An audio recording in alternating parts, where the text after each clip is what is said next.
सुबह मस्जिदों के लाउडस्पीकर से पढ़ाई में होती है परेशानी। हरियाणा के शिक्षा मंत्री महिपाल ढांडा का बड़ा बयान सामने आया है। सोनीपत में कष्ट निवारण समिति की बैठक के बाद मंत्री ने कहा कि उन्हें शिकायतें मिली हैं कि सुबह मस्जिदों में तेज आवाज में लाउडस्पीकर बजने से घरों में पढ़ाई करने वाले विद्यार्थियों को दिक्कत होती है। उन्होंने प्रशासन को ध्वनि प्रदूषण के नियमों के अनुसार कार्रवाई करने के निर्देश दिए हैं। यही नहीं, मंत्री ने यह भी कहा कि दूसरे राज्यों से आने वाले लोगों को अपने अपने क्षेत्रों में ही नमाज अदा करनी चाहिए ताकि किसी प्रकार का तनाव या अव्यवस्था पैदा न हो। बैठक में कुल 16 शिकायतों की सुनवाई हुई, जिनमें से 9 का मौके पर ही समाधान कर दिया गया, जबकि बाकी मामलों में अधिकारियों को अगली बैठक तक कार्रवाई रिपोर्ट देने के निर्देश दिए गए। शिक्षा व्यवस्था पर भी मंत्री ने बड़ी जानकारी दी। उनके मुताबिक हरियाणा में अब तक करीब 12,000 नए सरकारी स्कूल कमरे बनाए जा चुके हैं और 1,500 स्कूलों के पुनर्निर्माण का काम तेजी से चल रहा है। अब मंत्री के इन बयानों पर सियासत तेज होगी या प्रशासनिक कार्रवाई दिखाई देगी, इस पर सभी की नजरें टिकी हैं।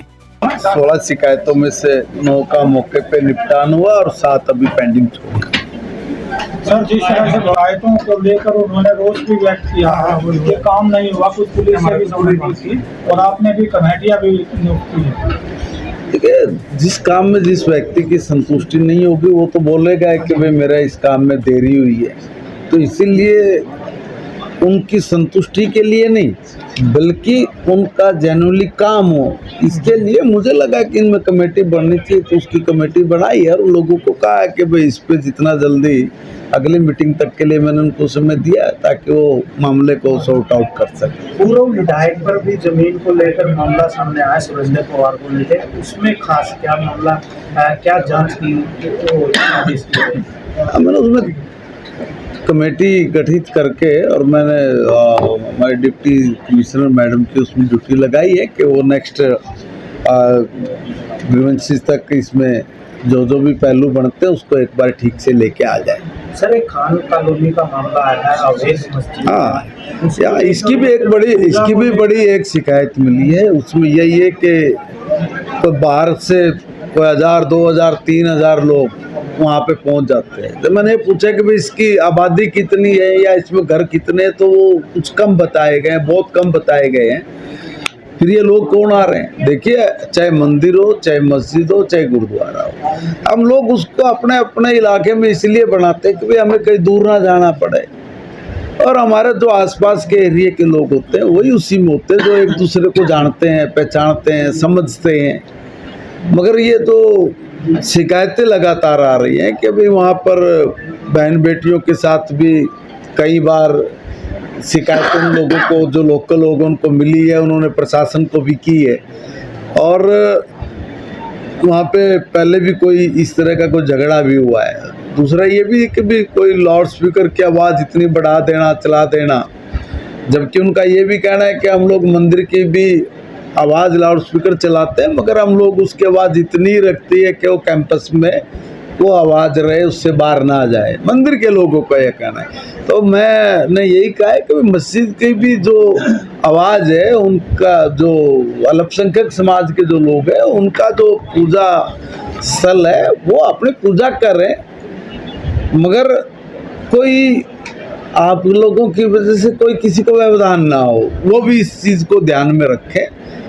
दूसरा ये कि भाई बाहर से लोग जो बताए जा रहे हैं कि बड़ी दूर से लोग आ जाते हैं, मैंने उसमें भी सख्ती से कहा कि ये बिल्कुल नहीं चल सकता। अब किसी भी सूरत में जो लोग जहाँ के हैं, क्या उनको उत्तर प्रदेश से बता रहे हैं कि लोग यहाँ तक आते हैं, तो उत्तर प्रदेश से लेके यहाँ तक कोई पूजा स्थल नहीं है और यहीं पर क्या कोई विशेष फोकस करके आना।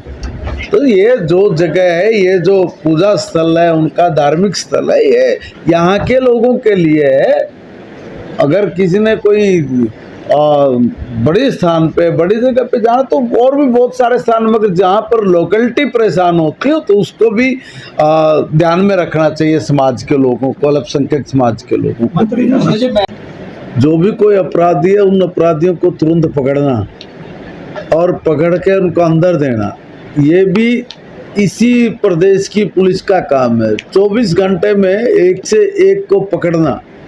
जब बच्चा किडनैप हुआ पानीपत से, 24 घंटे में पकड़ के लाके वापस किया। ऐसे अनेक नहीं, 90% मामले हैं जो 24 घंटे से 48 घंटे के बीच में सॉर्ट आउट कर दिए जाते हैं। उनको धमकी मिली है, उसके ऊपर कार्रवाई चल रही है, पुलिस प्रशासन उसको देख रही है, शायद वो हो भी गया हो। दोबारा फिर दे दीजिए। अब वो जो दिया गया बाहर बैठ के अगर कोई दे रहा है तो उस तक तो पहुँचना पड़ेगा। भगवत मान की गोविंद सिंह हुड्डा ये कह रहे हैं कि मुख्यमंत्री का हरियाणा पर कोई फोकस नहीं है, वो पगड़ी बांधते और पंजाब चले जाते हैं, जबकि हरियाणा उनको क्या मिर्ची लगी, पंजाब क्यों नहीं जाए? पंजाब चुनावी स्टेट है, वहाँ के लोग मुख्यमंत्री से प्रेम करते हैं। वो कहते हैं कि आप लोग आइए, पंजाब बर्बाद हो गया है, पंजाब के लोग दुखी हैं, परेशान हैं। पंजाब के लोग मुख्यमंत्री को इसलिए बुला रहे हैं कि हरियाणा प्रदेश में जिस तरह से जन कल्याणकारी नीतियों को चला के लोगों को नीचे तक लाभ मिल रहा है, तो वहाँ भी लोगों को मिले। तो लोग तो चाह रहे हैं, सुन रहे हैं। ये तो विपक्ष के लोगों को दिक्कत हो रही है, उन्हें कोई ना बुलाओ, हमारा क्या कसूर है? भगवत मान की वीडियो वायरल हुई थी जिस देखिए भाई साहब, सरे अकाल तख्त साहिब ने भी उसको सही ठहराया ना, तो उसको सही ठहराया है, तो क्या उन्होंने तथ्यों की जांच नहीं की होगी? क्या उन्होंने उस वीडियो की बारीकी से उसका अध्ययन नहीं किया होगा? जिन महापुरुषों ने, जिन गुरुओं ने इस हिंदुस्तान की रक्षा के लिए अपने प्राण दे दिए हो, बलिदान दिया हो, अपने पूरे के पूरे परिवार को इस देश पे न्यौछावर कर दिया हो, अगर उनको लेके कोई आदमी गलत आचरण और व्यवहार करता दिखाई दे, वो किसी भी सूरत में माफ़ी योग्य नहीं है। इसलिए वहाँ समाज के लोगों ने उनका बहिष्कार किया है। और फिर इससे बचने के लिए जिस तरह की झूठी रिपोर्टें तैयार करा के वो पाक साफ होने का संदेश देना चाहते हैं, मगर जनता तो समझ गई है, लोग तो समझ गए हैं कि भाई ये किस तरह के लोग हैं। तो अब जो निर्णय उस धार्मिक समूह ने, हमारे सिख समुदाय के लोगों ने जो लिया है या जो ले रखा है, अब वो सही है ऐसा प्रतीत भी होता है। मगर जो उन्होंने कहा कि ये वीडियो एआई से जनरेट है, ऐसा कहीं लगता नहीं। एआई से अगर कोई चीज़ जनरेटेड होती है तो पता लग जाता है कि भाई एआई से बनाई हुई है या नहीं है। मगर अपने गुरुओं का अपमान करना, अपने गुरुओं पर इस तरह की प्रतिक्रियाएं देना और बताने योग्य शब्द भी नहीं है, जिस तरह का वो अपना व्यवहार आचरण वहाँ पे दिखा रहे हैं, वो बहुत अशोभनीय है। और पंजाब की जनता नहीं, इस देश की जनता उनको कभी माफ़ नहीं करेगी, क्योंकि वो खाली एक सिख समुदाय के नहीं, बल्कि वो जो गुरु हैं हमारे, वो इस भारत की आत्मा है। इसलिए हर व्यक्ति का मन दुखी है, हर व्यक्ति अपने अंदर एक गुस्सा लेके खड़ा हुआ है कि ये किस तरह के लोग हैं। कोई साधारण से साधारण आदमी भी इस तरह की टीका टिप्पणी या इस तरह का आचरण व्यवहार नहीं दिखाता, मगर एक इतने बड़ी जगह पर बैठ के व्यक्ति अपने इस देश की आत्मा, इस देश को के लिए जो पूजनीय हैं, उनके बारे में अगर कोई टिप्पणी कर रहा है या आचरण और व्यवहार अपना गलत कर रहा है, वो लायक नहीं है वहाँ के लिए। बहुत सारी ऐसी बिल्डिंगें हैं, उनके लिए हमने बजट अलॉट कर दिया है और उसमें चरणबद्ध तरीके से काम होगा। देखिए, एक बात मैं बताना चाहता हूँ, हमारे बाप दादों ने हमारी ये बिल्डिंगें बनाई थी और उसमें उन्होंने हर घर से तागड़ी के हिसाब से पैसा लेके भी इकट्ठा करके बिल्डिंगें बनी हैं। कभी किसी सरकार ने इसकी तरफ ध्यान नहीं दिया, चाहे उसमें चौटाला की सरकार रही हो, चाहे कांग्रेस की सरकार रही है, क्योंकि बरसों हो गए उनका। अभी एक स्कूल के एक बिल्डिंग की एक म्याद है 20 साल, 25 साल, 40 साल, 30 साल, जो भी है। उसके बाद उसकी जो जर्जर व्यवस्था हुई, उस जर्जर व्यवस्था पे कभी किसी ने ध्यान नहीं दिया, मगर क्योंकि वो एक कालखंड से में लगभग बहुत बड़ी संख्या में स्कूल बने थे। अब उनका जीर्णोद्धार करने के लिए भी 2-3 तरीके से काम हुआ। एक तो ये कि भाई जहाँ जो रूम्स हम लोगों को लगा कि भी यहाँ पर अभी ये बहुत मैंडेटरी है, बहुत जल्दी में बना के देने, तो ऐसे हमने लगभग 12,000 के आसपास में क्लास के रूम बना के दिए।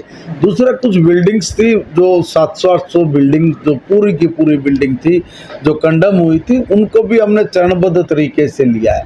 तो चरणबद्ध तरीके में पहले जो ये पिछला साल जो अभी गया था, इसमें हमने 1500 स्कूल लिए थे।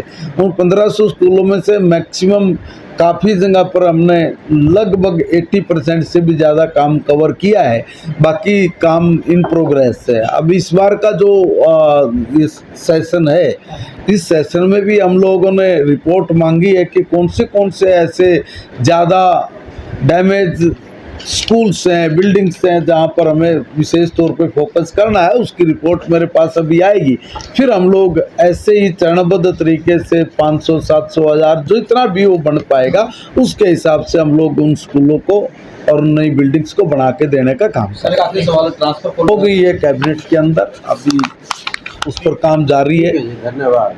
शुरू करें। जो 9वीं क्लास में